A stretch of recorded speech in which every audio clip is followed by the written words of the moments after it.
So guys, welcome back to my English class. और आज का हमारा है डे 5, फॉर्मूला नंबर 5। और आज के इस वीडियो में हम सीखने वाले हैं एक ही वाक्य की इंग्लिश जो हम रोजाना की हिंदी के बोलचाल में बोलते हैं। तो समझ लेते हैं कि हमारा आज का वाक्य कौन सा है जो सिमिलर टाइप का है। जैसे है, मैं खेल रहा हूं, वह खाना बना रही है, तुम उसे गाली दे रहे हो, बारिश हो रही है। तो ये सभी वाक्य को देखकर क्या समझ में आया? ये समझ में आया कि कोई कार्य है जो हो रहा है, कोई कार्य हो जो हो रहा है। जैसे मैं पढ़ा रहा हूं, मैं तुम्हें बता रहा हूं, मैं बोल रहा हूं, यानी कोई कार्य मैं अभी कर रहा हूं, कोई कर्ता अभी कार्य को कर रहा है। तो कॉमन है कि रहा हूं, रही है, रहे हो और रही है। तो इसी तरह के वाक्य को आज हम इंग्लिश में बनाना सीखने वाले हैं और इतनी आसानी से सीखेंगे कि इस तरह के वाक्य को इस क्लास के होने के बाद में आपको आसानी से बोलना आ जाएगा, बस प्रैक्टिस करनी होगी। तो इस तरह के वाक्य को इंग्लिश में कैसे बनाया जाता है ये हम अब फॉर्मूले के आधार पर सबसे पहले समझ लेते हैं, क्योंकि जब तक हमें फॉर्मूला समझ में नहीं आएगा हम वाक्य को इंग्लिश में नहीं बना सकते। तो सबसे पहले हम फॉर्मूले को अच्छी तरह से समझ लेते हैं। तो हमारा जो फॉर्मूला कहता है वो कहता है सबसे पहले हमें सब्जेक्ट लगाना है। अब सब्जेक्ट यानी होता क्या है? तो सब्जेक्ट यानी होता है कर्ता। अब कर्ता कौन कौन से है? यानी वो कर्ता ही है जो किसी कार्य को कर रहा है। तो कर्ता जो है वो होता है सब्जेक्ट। अब सब्जेक्ट कौन कौन से है? सब्जेक्ट में आ जाएगा आई यानी होता है मैं, यू यानी होता है तुम, यू का मतलब होता है तुम, वी यानी हो जाएगा हम, दे यानी वे हो जाएगा वे, यानी एक से ज्यादा है तो वो हो जाएगा वे, ही यानी हो जाएगा वह, शी यानी हो जाएगा वह। अब ही का प्रयोग हम कब करते हैं? तो किसी पुरुष के लिए कहना हो तो हम उसे ही कहेंगे और किसी स्त्री को कहना हो तो हम उसे शी कहेंगे। इट यानी होता है कोई निर्जीव वस्तु के लिए, तो ये याद में रख लेना है, कोई निर्जीव वस्तु के लिए है इट का प्रयोग। तो इस तरह से ये सभी जो है वो कर्ता हो जाएंगे। तो अब इन्हीं कर्ताओं के द्वारा हम प्रैक्टिस करेंगे। तो अब है नेक्स्ट है प्लस एम इज आर। अब ये है important point, am is are, क्योंकि इसी का तो मतलब हो रहा है यहाँ पर कि कोई कार्य हो रहा है यानी कर रहे हैं। तो अब किस सब्जेक्ट के साथ? अब ऐसा नहीं है कि अभी हर सब्जेक्ट के साथ हम इज एम आर लगाएंगे। अब वो कुछ सब्जेक्ट के साथ हम एम लगाएंगे, किसके साथ इज लगाएंगे और किसी के साथ हम आर को लगाते हैं। तो सबसे पहले समझ लेते हैं कि हम किसके साथ क्या लगाएंगे।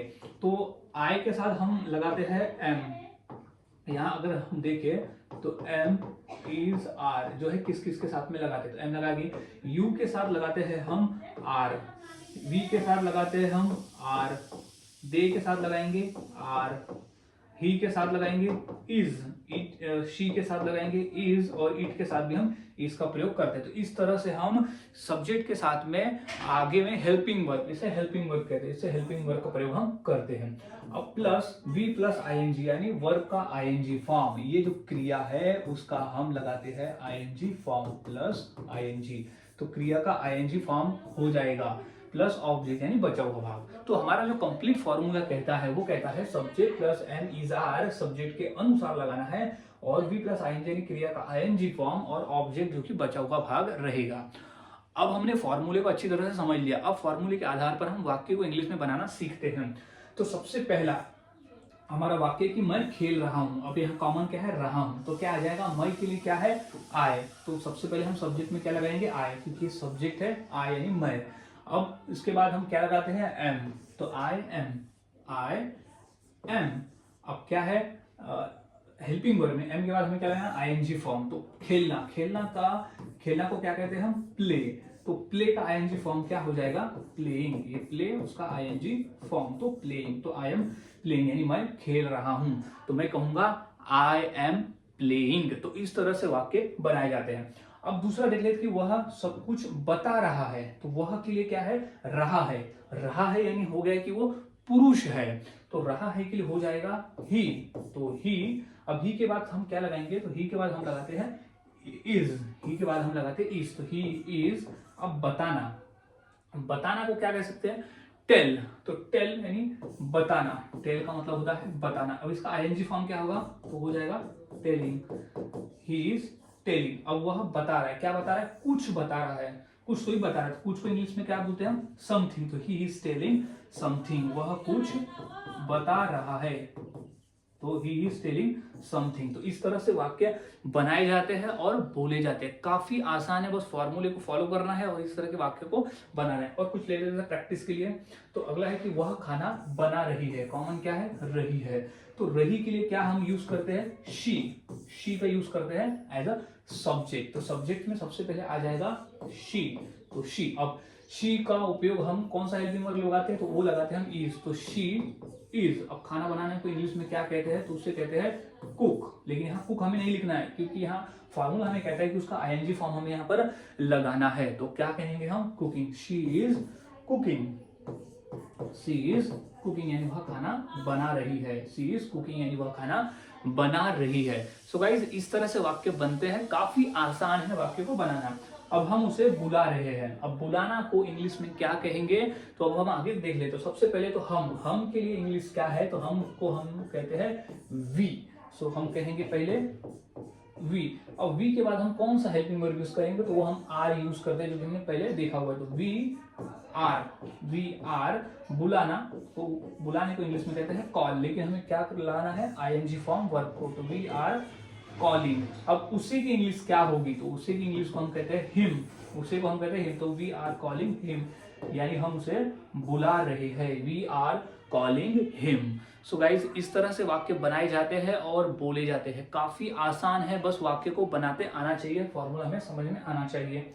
अब नेक्स्ट देख लेते हैं कि हम टीवी देख रहे हैं। हम टीवी देख रहे हैं। अब उसकी इंग्लिश क्या होगी? फॉर्मूले के हिसाब से देख लेते हैं। पहले तो हमें सब्जेक्ट लगाना है। तो सब्जेक्ट क्या है हमारा? हम। तो हो जाएगा वो वी। और वी के बाद हेल्पिंग वर्ब क्या लगता है? तो वो लगता है आर।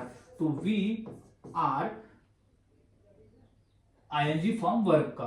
तो क्या हो जाएगा? देखना। देखना को इंग्लिश में हम कहते हैं वॉच। अगर टीवी देखने की हम बात करें तो उसको कहते हैं हम वॉच। तो इसका आईएनजी फॉर्म क्या हो जाएगा? तो उसका हो जाएगा वॉचिंग। We are watching. अभी क्या देख रहे हैं? टीवी। तो वी आर वॉचिंग टीवी। तो इस तरह से वाक्य बनते हैं। वी आर वॉचिंग टीवी यानी हम टीवी देख रहे हैं। अब नेक्स्ट है कि तुम उसे गाली दे रहे हो। तो तुम के लिए क्या है? इंग्लिश था यू। अब यू के लिए यूज हम करते हैं हेल्पिंग वर्ब आर। तो यू आर। अब गाली देना को इंग्लिश में कहते हैं अब्यूज। तो आईएनजी फॉर्म उसका हो जाएगा अब्यूसिंग। तो यू आर अब्यूसिंग, उसे के लिए हो जाएगा हिम। तो हिम। तो यू आर अब्यूसिंग हिम यानी तुम उसे गाली दे रहे हो। सो गाइज, इस तरह से वाक्य बनाए जाते हैं और बोले जाते हैं। तो अब मैं इसी फॉर्मूले के आधार पर दो वाक्य देता हूं। ये दो वाक्य की इंग्लिश क्या होगी मुझे मेरे कमेंट सेक्शन में जरूर बताएं, ताकि मुझे समझ में आ जाए कि आपको ये वाक्य बनाने आ गए हैं। और आज से ही जितनी चाहे उतनी प्रैक्टिस करें, खुल के प्रैक्टिस करें ऐसे वाक्यों की, क्योंकि ये वाक्य इंपॉर्टेंट है रोजाना के बोलचाल में। क्योंकि यही तो बेसिक है कि हम कुछ कार्य को कर रहे हैं, कोई कार्य को कर रहा है तो हम किस तरह से उसे बताएंगे। तो मैं उसे मना रहा हूं, यानी वो अगर कभी नाराज है तो मैं उसे मना रहा हूं, तो उसकी इंग्लिश क्या होगी? और वह जा रहा है। अब इसकी इंग्लिश क्या होगी? ये दोनों की इंग्लिश क्या होगी मुझे मेरे कमेंट सेक्शन में जरूर बताएं, ताकि मुझे समझ में आ जाए कि आपको वाक्य समझ में आ गए। और फॉर्मूले को रट ले, फॉर्मूला इंपॉर्टेंट है। सो मिलता हूं ऐसे ही नए कॉमन वाक्यों के साथ में अगली वीडियो में। तब तक के लिए चैनल के साथ बने रहे, वीडियोस को देखते रहे और इसी तरह से रोजाना प्रैक्टिस करते रहे।